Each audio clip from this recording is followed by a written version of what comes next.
কাছাকাছি নেমেছি ট্রেন থেকে। নেবে 1 ঘন্টা লেগেছে গাড়ি বুক করে দাঁড়িয়ে থাকতে, কারণ গাড়ি অনেক কম ছিল, তার জন্য অনেক টাইম লেগেছে।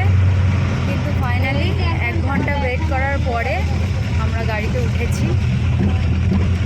এখানে দিল্লিতে যেমন গরম, এখানে আমরা এসেছি বলে ওয়েদারটা ভালো হয়ে গেছে। এখন বৃষ্টি হচ্ছে, ওয়েদারটা এখন খুব সুন্দর আছে এখানে। মানু এদিকে কি হচ্ছে, চালের ঠিক হচ্ছে, 2.5 গ্লাস চাল নেবে। হ্যাঁ মুন্টুল, কেমন খুশি লাগছে? বৃষ্টি হচ্ছে তো? হ্যাঁ ভালো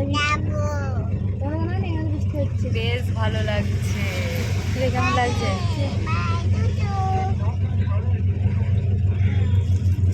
কেমন লাগছে বাড়ি এসে?